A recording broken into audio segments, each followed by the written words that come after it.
Según el reporte sobre el estado de la democracia de la Universidad de Cambridge del año 2020, el 57% de las y los ciudadanos de los 154 países consultados está descontento con la democracia. Es un dato importante si consideramos que hace 4 décadas y en este mismo informe, solo un tercio de ellos se declaraba insatisfecho con el sistema democrático. En el año 2021, el Instituto Internacional para la Democracia y la Asistencia Electoral señaló por primera vez que el número de países que tendieron hacia el autoritarismo superó a los que avanzaron hacia la democracia. Desde el comienzo de la tercera ola de democratización en la década de los 70, no se registraba en el mundo un proceso de retroceso tan extenso en este sentido.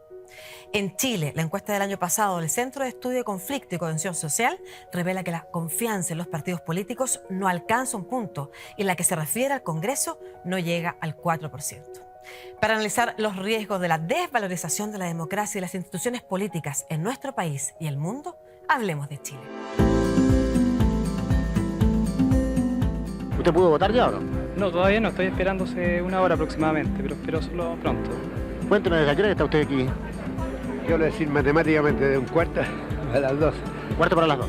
Una sensación entre orgullo, emoción de estar siendo parte de algo más grande, que puede ser un gran paso para la historia de Chile. Chile tiene la posibilidad cierta de ser más democrático. Regímenes democráticos, regímenes autoritarios, tensiones políticas, procesos constituyentes, búsqueda de golpes de Estado, peticiones de parte de algunos ciudadanos a las Fuerzas Armadas, por ejemplo, de que impidan que un gobierno emerja, es parte de lo que está pasando en este siglo y por eso vamos a hablar hoy día de las democracias en el siglo XXI con los siguientes invitados, partiendo por Susana Gasmuri, doctora en Historia, que es además académica del Instituto de Historia y académica del Instituto de Ciencias Políticas de la Universidad Católica. ¿Cómo estás, Susana? Hola. Muchas gracias por estar aquí en este programa. Hablemos de Chile, que hacemos de la mano de la Pontificia Universidad Católica I3C. Y está también con nosotros Juan Pablo Luna, que es doctor en Ciencia Política, investigador del Instituto Milenio Fundamento de los Datos y del Instituto Milenio Violencia y Democracia, Biodemos, académico también de la Universidad Católica. Gracias, Juan Pablo, por estar acá. Gracias a ustedes. Bueno, primero, sabemos que por los datos hay un proceso de desvalorización de la democracia. ¿Es efectivamente que la democracia está en crisis, como algunos autores señalan? ¿Qué significa eso, Juan Pablo?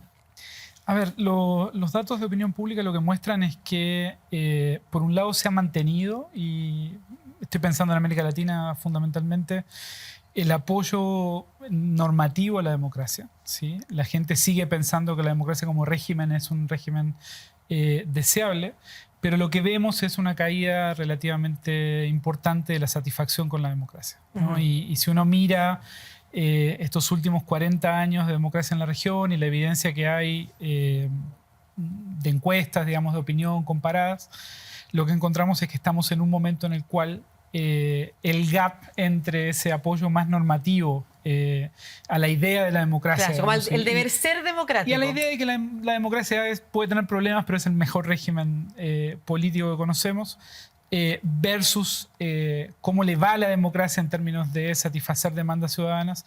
Ahí hay una brecha importante y significativa. Vamos a preguntar sobre eso, sobre qué rol tiene la satisfacción de las demandas ciudadanas en concreto en la desvalorización de la democracia y por qué. ¿Por qué se ha producido efectivamente, Susana, este deterioro? Yo claro que no tengo los datos que tiene Juan Pablo, pero tengo tesis al respecto. Quiero decir, ¿Tienes otros datos? No, tengo una idea al respecto, idea. una apreciación, espero yo que informada. Y claro, por un lado está como la necesidad de satisfacer demandas en términos de políticas públicas, pero yo no sé si eso es lo único que permite valorar la democracia, porque uno podría hacer el experimento mental, ¿no es cierto?, de tener otros regímenes mucho más eficientes para valorar esas demandas, y no sé si serían satisfactorios como regímenes políticos. Esa es la pregunta, claro. ¿Por qué habría que valorar la democracia? Una pregunta que hoy día ciudadanos se pudieran estar haciendo. Entonces, no sé si esas, como por ahí va la respuesta. Y yo creo que en Chile, no voy a hablar como de la democracia en el mundo, pero creo que Chile, a propósito de las ideas de Experimento y Chile que han salido últimamente en la prensa, parece que hubo como un experimento que de alguna manera prueba, con lo que quiero decir, y espero que no se me malentienda, el 18 de octubre creo que de alguna manera prueba que nuestra valoración de la democracia no solo tiene que ver con ir a votar y validar y elegir, digamos, o que nuestra condición ciudadana se reduzca a aquello, sino que parece haber una necesidad de satisfacer un elemento subjetivo de la ciudadanía, que es la idea de que efectivamente tu voto no es solo un cheque que toman unos políticos y se lo van cambiando y que yo le digo, no, ahora no me gustó, entonces te quito el cheque. Claro, efectivamente, no solamente es votar, sino que es participar. De eso vamos a estar conversando también, de cuáles son las características de la democracia. Pero continuemos primero con lo que ha pasado en el mundo, Juan Pablo. Se habla de corrupción y se habla de insatisfacción de las demandas sociales o las crisis económicas asociadas a esa desvaloración. ¿Eso corresponde a los datos que tú tienes? O sea, son datos disponibles, digamos, en las encuestas La Pop, Latinobarómetro, etcétera. El World Value Survey muestra cosas similares también. Yo diría que hay, y de nuevo, a mí me cuesta hablar del mundo. Creo que lo que hay en América Latina, por lo menos, y si uno mira, digamos, pensando un poquito en lo que planteaba recién Susana, al principio, digamos, en el momento de la transición a la democracia, varios líderes, y en ese momento eran casi todos hombres, hoy estamos mucho mejor en ese sentido, en sus discursos de iniciación de mandato hablaban de la democracia es más que votar, ¿no? Claro. Hay un discurso famoso, por ejemplo, de Raúl Alfonsín en Argentina que dice: con la democracia no solo se vota, se come, se educa, se hace justicia. Michelle Bachelet también lo dijo en algún momento. Michelle Bachelet, hay uno de los discursos de Elwin también, estuve viendo estos discursos por un proyecto y hay una referencia a la democracia como que es algo más que votar y participar. Una actitud incluso, y vida.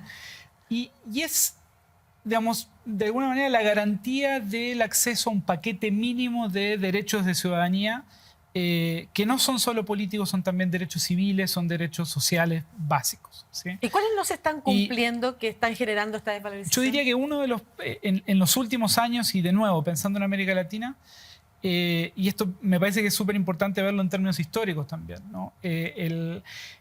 Cuando el pasaje, digamos, de estados absolutistas a estados más democráticos tiene que ver con una secuencia en la cual primero los estados garantizan derechos básicos civiles. Y libertades, ¿sí? ¿no es cierto? Que no te maten, claro. poder que te circular, puedas mover poder, tranquilo, claro. Eventualmente expresarse con libertad, etc. Luego vienen derechos políticos y más tarde, en el caso europeo, vienen los derechos sociales, ¿no? Y hoy día en América Latina estamos con problemas serios en derechos civiles y en desigualdades que tienen que ver con acceso a derechos civiles básicos, ¿sí? Como la seguridad, como el acceso a un juicio justo, el acceso a la justicia, el acceso a la reparación. Y eso tiene que ver no simplemente con problemas de la democracia y de nuestras democracias, sino también con fallas de Estado, ¿sí? Que le generan perjuicios a los ciudadanos y que generan, de nuevo, desigualdades en el acceso a mínimos de respeto a la vida o acceso a la justicia. Pero perdón, ¿fallas de Estado? ¿A qué te refieres con eso? A que en muchos territorios hoy en América Latina los estados, ¿sí? No pueden garantizar de manera razonable la seguridad de las personas, de nuevo, el acceso a el que yo llame a la policía y la policía no me vulnere mis derechos en lugar de protegerme, ¿sí? El acceso a justicia en caso de ser víctima de un acto o de una injusticia en términos, digamos, de una vulneración de mis derechos, etc. Vamos a preguntar por qué ha sucedido eso también, pero ahora quisiera avanzar en lo que tú señalabas, Susana, respecto de lo que pasó en el 2018. De hecho, el 2020, por ejemplo, en Chile se producía por primera vez el descenso de un creciente y alarmante un poquito estado de valoración de regímenes autoritarios versus la democracia, ¿no es cierto? O sea, por primera vez, y en ese contexto que tú señalas, como en el que había una especie de revitalización de la vida democrática país, se produce precisamente, pese a que estábamos en ese momento en pandemia, en incertidumbre. Precisamente porque estábamos en pandemia y en el fondo este encerrar hace valorar el estar juntos, y yo creo que fue bien curioso, no solamente en el proyecto constitucional que no se aprobó, la palabra democracia aparece 34 veces. Y eso es raro, ¿ya? Porque en la Constitución de Estados Unidos no aparece la palabra democracia, en las constituciones chilenas apareció tardíamente, lo que no quiere decir para nada que no existiera una democracia. O sea, más bien, la rareza es por qué insistimos en hablar de esto cuando no es necesario en una constitución ser tan reiterativo con este asunto. Y tiene que ver con, yo creo, una crítica a la situación de la democracia post-dictadura, finalmente. Y es que la constitución de Pinochet, Jaime Guzmán, en el fondo fue muy exitosa en diseñar un sistema democrático que finalmente jibarizó a los partidos. ¿Qué jibarizó? Los hizo muy pequeños y muy de cúpula, ¿ya? Con mucho poder, pero con cerrados. mucho poder clientelar, ¿ya? Pero con muy baja participación. Por lo tanto, efectivamente, o no es que uno pueda, hay gente que lo propone, pero digamos, yo no lo haría, no es que uno deba exigir que sus representantes hablen por uno, pero por lo menos que representen sus intereses. Claro, digamos. que la diferencia entre delegado y mandatado, claro, ¿no es cierto? y Que lo haya que- liderazgo, pero que Exacto. un liderazgo que se conecte con las demandas. Y Que es dé cosa soluciones, pueden no ser las mismas Y vemos soluciones, pero que algunas. el sistema político sigue entrampado en esta cuestión, ¿no es cierto? O sea, las últimas discusiones, el Congreso el último mes ha sido una vergüenza, digamos, porque están discutiendo como cositas. Mientras tanto, la ley del Sename lleva más de 15 años en el Congreso. La ley del Sename Bueno, la reforma previsional. o la reforma también. previsional. No, claro, pero gobiernos que hablan, se llenan la boca con los niños y los derechos humanos y no son capaces de proteger los derechos humanos de los más vulnerables, que son los niños, porque están discutiendo La coyuntura, si no sé básicamente quién llegó borracho o no llegó borracho, y si es que eso se debe castigar. Entonces yo creo que los procesos de jibarización de la democracia y de baja participación son efectivamente muy perniciosos para el sistema democrático porque permiten que haya factores no legítimos dentro de la democracia que tienen mucha influencia. Y eso tiende a ser criticado. Juan Pablo, ¿cuáles son los riesgos? Perder la democracia o sufrir un deterioro aún mayor. Yo coincido con lo que planteaba Susana recién. O sea, es bastante asfixiante para mí, digamos, por lo menos, seguir la contingencia, ¿no? O sea, es por el nivel de superficialidad, de poco sentido de urgencia, de no saber de alguna manera también los riesgos que se están corriendo, ¿no? En términos de el hastío ciudadano, la gente, digamos, que está esperando respuestas que no son siempre respuestas radicales en su demanda, sino que muchas veces son demandas bastante básicas, ¿no? Claro. Pero que vienen siendo postergadas, ¿sí? Mientras el sistema político parece que juega un juego, digamos, que a la ciudadanía le empieza a crear ajenidad y lejanía, ¿no? Vamos a conversar en el próximo bloque respecto de cuáles son las manifestaciones que ese hastío tiene, ¿no es cierto? Sí. Porque nosotros vimos el estallido social y hay muchas personas que dicen el estallido social ha quedado atrás, la gente le ha perdido valoración. Sin embargo, hay otras formas invisibles en el que el deterioro de la democracia se empieza a sentir. Sí. Y de eso vamos a estar conversando. en el próximo. Algo que a mí me gustaría plantear, digamos, como en términos históricos respecto a esta visión del deterioro de la democracia o a esta bajada de alguna manera que estamos viendo, también tiene que ver con me parece, digamos, nuevas generaciones que han vivido toda su vida en democracia, ¿no? Y que uno valora la democracia cuando la perdió, cuando vivió en dictadura. No sé, yo fui criado mis primeros años en dictadura y sé que a eso no quiero volver, ¿no? Pero me cuesta mucho transmitirle eso a mis hijos, por ejemplo.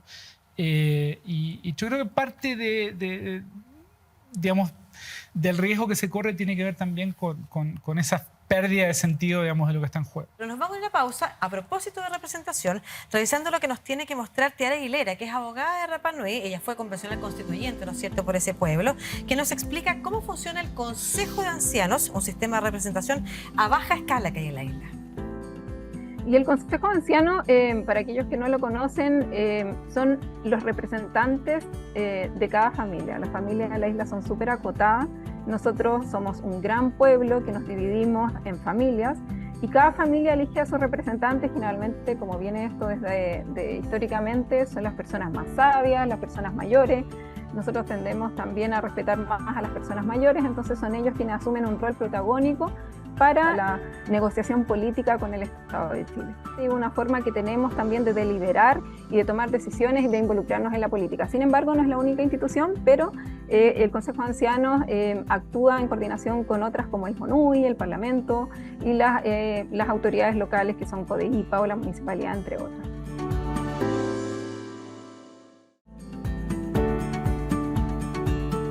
Ya estamos de regreso aquí en Hablemos de Chile, programa que hacemos de la mano de la Pontificia Universidad Católica de Chile con 13C, ¿no es cierto? Hoy hablando de las democracias del siglo XXI, hay tensión, hay crisis en distintas partes del mundo. Vamos a aterrizar en Chile, los problemas de la representación, porque a todo esto democracia es distinta, una democracia liberal, una democracia secas, que la democracia representativa, ¿no es cierto?, que es la que parece que está más en tela de juicio. Tú hablabas en el bloque anterior, Susana, respecto de la clase política, los partidos políticos que se habían jibarizado en nuestro país. ¿Hacia dónde ves que se tiene que encaminar el sistema político y las relaciones también entre la ciudadanía y su clase política?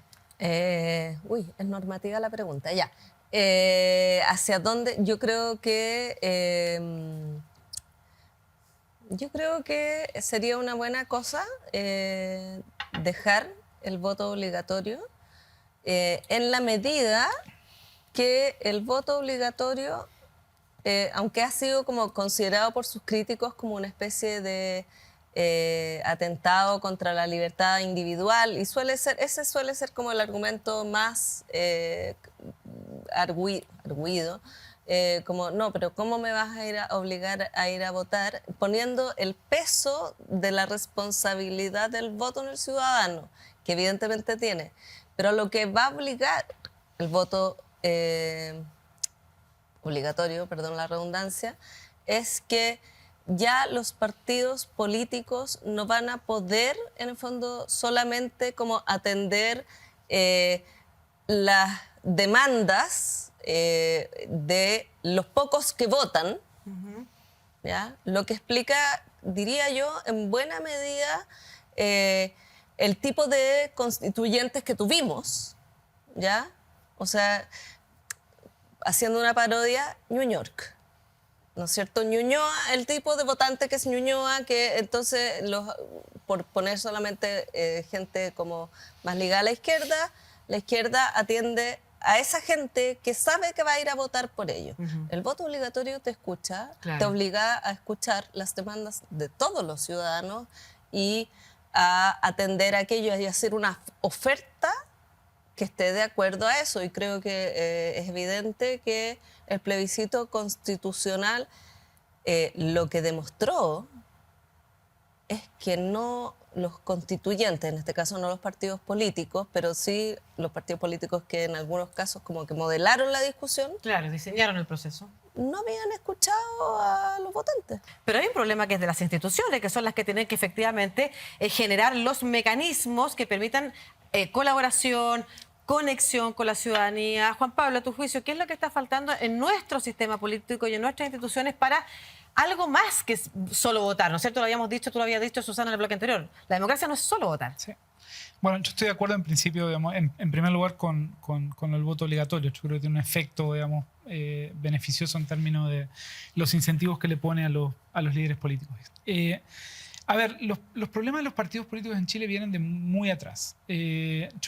Hicimos un trabajo con un colega en 2011, una serie de entrevistas a directivas de partido, y recuerdo 2 entrevistas en las cuales presidente o vicepresidente de partido defina su partido, cómo funciona el partido. Una de ellos nos dijo, mi partido es una entelequia. Otra de esas personas nos dijo, mi partido es un archipiélago de individualidades. Y eso hace mucho tiempo que es así, ¿no? De alguna manera los partidos políticos chilenos vienen siendo desde hace mucho tiempo coaliciones muy laxas de caudillismos territoriales, ¿sí?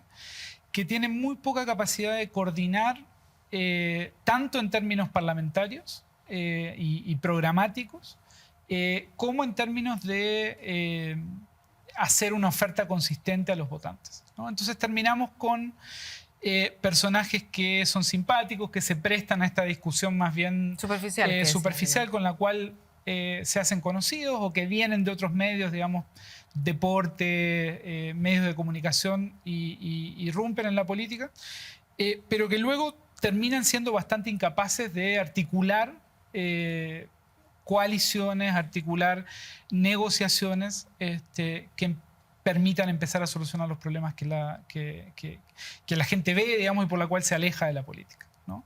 Yo creo que el problema de representación en Chile es bien profundo, y creo, de nuevo, hablando de discusiones más bien superficiales, que esta distinción que hemos tenido en torno al proceso constituyente entre independientes y partidos, en teoría, digamos, yo soy el primero en defender que los partidos son imprescindibles para que la democracia funcione bien, ¿sí? Pero estos partidos que tenemos, lo que tienen es el sello del CERVEL, pero funcionan muy parecido a listas de independientes. En eso quiero ahondar, porque se habla de fortalecer los partidos, y para la ciudadanía, la audiencia que nos está escuchando hasta ahora, probablemente no quiero saber nada de darle más poder a esos partidos que no nos solucionan los problemas y que viven haciendo este juego de ronda, ¿no es cierto?, de sus discusiones superficiales.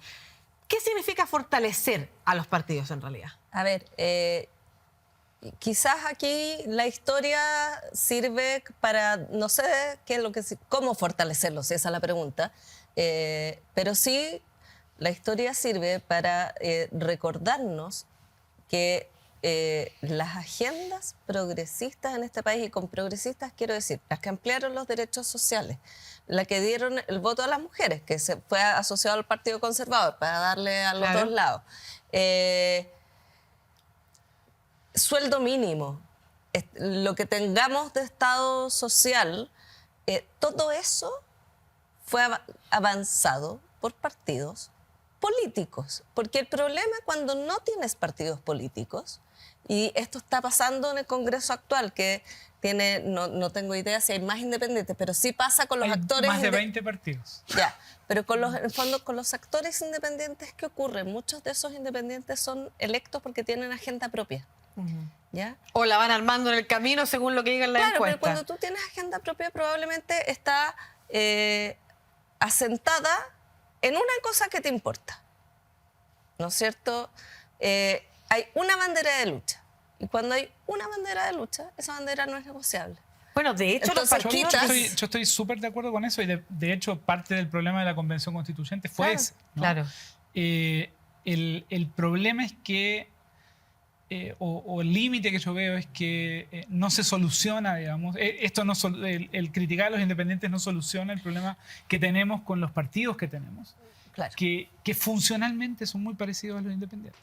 Claro, entonces, a ti te voy a hacer una pregunta más normativa. Entonces, ahora, Juan Pablo, ya que le toca a Susana, ¿qué cosas habría que cambiar? A propósito que estamos en un proceso constituyente que tiene que mirar también el sistema político y los partidos políticos, ¿qué cosas tendrían que cambiar en Chile para mejorar el vínculo entre la ciudadanía y la articulación entre los partidos políticos, entre el Congreso, el Ejecutivo y todo eso que pudiera avanzar? A ver, a mí me cuesta ser propositivo en este tema y voy a tratar de explicar por qué, pero un par de cosas. ¿Qué es lo que la gente demanda, digamos, cuando hablamos de política con grupos usualmente poco vinculados a la política hoy?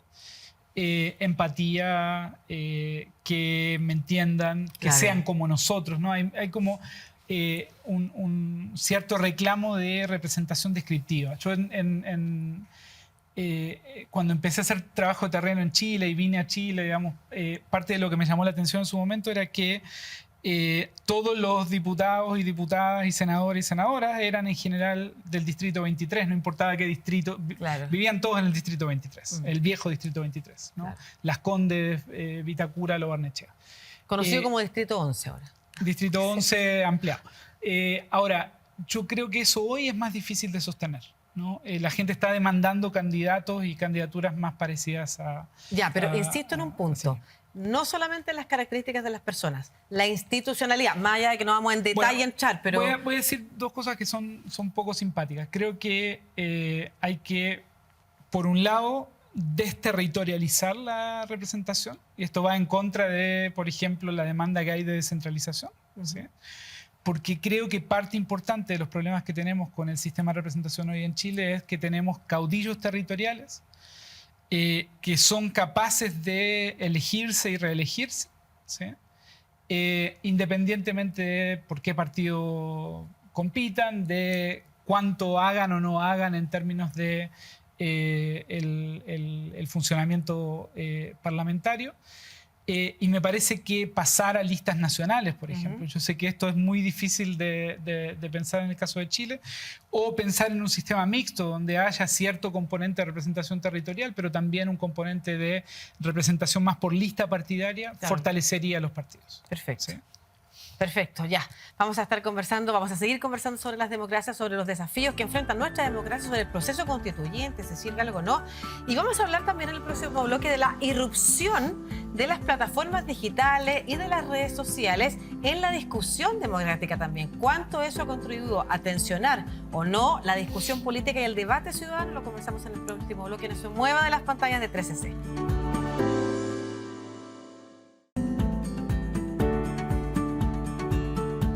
Estamos de regreso aquí en Hablemos de Chile, hoy conversando sobre las democracias del siglo XXI junto a Juan Pablo Luna y Susana Gasmuri, y vamos a invitar ahora a este programa que hacemos en conjunto entre la Pontificia Universidad Católica de Chile y 13C a un académico que está en Barcelona. Vamos a hablar ahora con José Luis Martí, que es académico de la Universidad Pompeu Fabra, especialista en innovación y nuevas tecnologías aplicadas a la democracia. ¿Cómo estás, José Luis? Muy bien, hola, un gusto saludaros. Muchas gracias por estar contactado con Chile para hablar de este tema tan relevante. Cuando empezó Internet, empezaron las redes sociales, se hablaba de que iba a democratizar mucho más la conversación, que incluso las personas podían acceder directamente a sus representantes, por ejemplo, los líderes mundiales. Hoy hay ojo puesto sobre cuánto han politizado o polarizado, incluso y tensionado los debates en las distintas sociedades, las plataformas y las redes sociales. ¿Tú nos puedes decir cuánto han impactado las redes sociales y las nuevas tecnologías, por ejemplo, en las democracias? El impacto es brutal. Han transformado completamente el lenguaje de nuestros sistemas democráticos. Tienes toda la razón. Al principio, las redes sociales prometían ser una gran plataforma de debate ciudadano, además mundial, universal, donde podíamos contactar con ciudadanos de todos los países del mundo. En parte es así. Es verdad que una parte de las redes sociales han permitido ese debate, pero también es verdad que hemos aprendido. No olvidemos que con las nuevas tecnologías estamos todos aprendiendo conforme avanzan y hay muchas cosas que todavía no conocemos bien. Y lo que hemos aprendido con las redes sociales es que también tienen un impacto muy negativo sobre ese debate social, erosionando la calidad del debate, polarizando a la ciudadanía, presentando muchas veces opciones que son extremadamente radicales, que no son representativas de las ideas y de las preferencias de la mayoría de la población, y que además se presentan así, como sabemos ahora, lo hemos aprendido, por los algoritmos que están detrás de estas redes sociales, que están pensados para la finalidad básica de las compañías que las gobiernan, que es ganar más dinero y hacer que pasemos más tiempo conectados a las redes sociales. Estas compañías son compañías privadas y lo que buscan es su propio lucro privado, el beneficio personal. No buscan favorecer a nuestros sistemas democráticos ni mejorar el debate ciudadano. Mire, a propósito de uno de los temas de los que se habla sobre las redes sociales, la desinformación, quiero que escuchemos a un académico chileno que se llama Javier Tagle, profesor de periodismo de la Universidad de los Andes. Nos va a comentar también cómo los medios de comunicación han impactado en la democracia y hacemos la bajada respecto a información y a desinformación. José Luis, escuchemos. Los medios son solamente una pequeña ventana a la realidad, no es toda la realidad en sí misma, por lo cual lo que se trata, o las críticas que se han hecho hasta el momento desde la teoría del encuadre respecto al actuar de los medios en las protestas sociales, ha sido que los medios no mostraron toda la realidad, sino que pequeños parte de esa realidad, y sobre todo una realidad no centrada propiamente tal en las demandas ciudadanas que le tenía la ciudadanía al poder político. Entre más pluralismo tenga el sistema mediático, donde hayan distintas voces, distintos actores, es más rico el sistema mediático y la democracia se enriquece, por supuesto. Hoy en día gracias a la aparición de Internet, tenemos distintos medios, han aparecido nuevas voces en el sistema mediático chileno, no hay lugar a duda. La idea es que sigan apareciendo más y más para que, bueno, para que los medios de comunicación puedan hacer bien su labor con la democracia. Asimismo, ¿no es cierto?, que no sean medios cooptados pues, ni por el poder político ni por el poder económico, sino que sean medios, ¿no es cierto?, que se deban a la ciudadanía, que es la verdadera, ¿no es cierto?, función por la cual existen los periodistas y los medios de comunicación al fin del día. Bueno, las nuevas tecnologías son fundamentales también cuando hablamos de medios de comunicación, porque han aparecido muchos medios que simulan ser medios periodísticos, pero que no lo son, y han generado un espacio de desinformación importante también en las redes sociales. ¿Es tan impactante esa participación de la desinformación en, por ejemplo, los procesos electorales, José Luis? Sí, es absolutamente impactante, es brutal el impacto que tienen, porque las redes sociales tienen una enorme visibilidad. Lo que consiguen es llevar información a muchos millones de personas. El problema que hay detrás, efectivamente, es que estoy de acuerdo con lo que decía el profesor Tagle.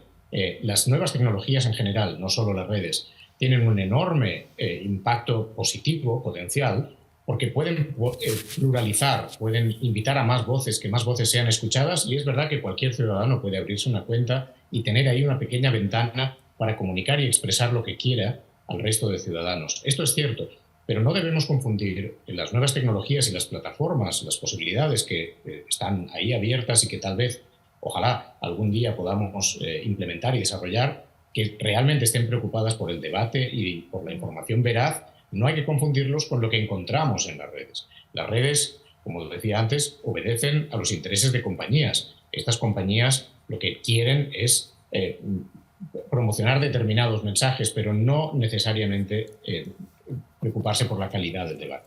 Sí, le quiero preguntar a propósito de eso mismo y de lo que dicen querer hacer las compañías sobre la irrupción de Elon Musk, por ejemplo, en Twitter, que ha sido bien polémica, ha estado en la noticia, y ha hablado de que él quiere eliminar las protecciones y la moderación porque quiere avanzar en verdadera libertad de expresión, ¿no es cierto?, la verdadera libertad de opinión. ¿Esto es real o tenemos que poner ojo también a esas declaraciones y lo que está sucediendo en esas redes sociales? Hay que desconfiar plenamente de lo que dice Elon Musk. El verdadero debate no puede funcionar sin algunas reglas. Si realmente quitamos todos los sistemas de moderación, lo que vamos a hacer es que las personas que más gritan, las personas que más insultan, las personas que más desinforman, van a tener mayor visibilidad. Las reglas son absolutamente necesarias para promover el debate, y también los periodistas y los medios de comunicación, llamémosles tradicionales, deben seguir cumpliendo un rol para permitirnos distinguir la información que es veraz de aquella que no tiene ningún fundamento. Quiero preguntarle ahora sobre la inteligencia artificial para mejorar la democracia. ¿De qué manera también, por ejemplo, en los partidos digitales, en las votaciones, en las participaciones directas, de qué otras formas podrían jugar un rol positivo en los procesos de participación de la ciudadanía, las nuevas tecnologías? Estamos ante una verdadera revolución. Con la inteligencia artificial estamos solo al principio y es muy difícil saber hacia dónde llegará, pero estamos ante una verdadera revolución donde la inteligencia artificial puede, por un lado, ayudar a los ciudadanos a conseguir información más veraz y más contrastada. Ayudarles también a pensar cuáles son sus propias preferencias y sus propias ideas políticas. Poder distinguir entre las diferentes opciones y partidos y candidatos que se presentan a las elecciones. Pero también la inteligencia artificial tiene un papel fundamentalísimo para mejorar las instituciones representativas, los parlamentos. Hay ahora experimentos sensacionales, fascinantes en varios parlamentos del mundo para utilizar inteligencia artificial para ayudar a los parlamentarios a hacer mejor su trabajo. Así que la inteligencia artificial, sin duda, va a tener un papel muy, muy importante para fortalecer nuestras democracias y mejorar la calidad de las mismas. Solo me queda una duda, profesor, y es a propósito de que en Chile apareció el primer partido digital, ¿no es cierto?, el PDG, así se autodefine. ¿Hay que tener ojo con los partidos digitales también? ¿Cuáles son las cosas positivas y cuáles son los aspectos negativos? Bueno, lo primero que hay que decir es que todos los partidos son digitales. No hay nadie, ya no existe el mundo democrático analógico totalmente preservado de lo digital. Todos los partidos utilizan las herramientas digitales porque vivimos en un mundo digital. Los llamados partidos digitales que se presentan a sí mismos como digitales, en principio, muchos de ellos al menos vienen con una promesa de revitalizar la democracia y de permitir un mayor contacto entre los representantes y los ciudadanos. Y esto, por supuesto, tiene que ser muy bienvenido, porque nuestras democracias justamente tienen que mejorar este contacto, esta fluidez en el debate entre ciudadanos y representantes. Recordemos que en todos los países del mundo los ciudadanos están cada vez más escépticos y más pesimistas respecto al trabajo que hacen sus sistemas representativos y democráticos, y eso hay que mejorarlo. Tenemos una tarea muy importante para ayudar a promover una mejor relación, y ahí las herramientas digitales son fundamentales. Perfecto. Muchas gracias, profesor José Luis Martí, académico de la Universidad Pompeu Fabra de Barcelona, especialista en innovación y nuevas tecnologías aplicadas a la democracia, por este contacto con Hablemos de Chile. Un abrazo, que esté muy bien. Con esta conversación nos vamos a la pausa y a la vuelta las reflexiones finales también sobre si, por ejemplo, la digitalización reemplaza la deliberación, sobre nuestro proceso constituyente y cómo podemos mirar hacia adelante, cómo fortalecemos la democracia, a la vuelta en esta pausa. No se mueva de las pantallas de 3CC.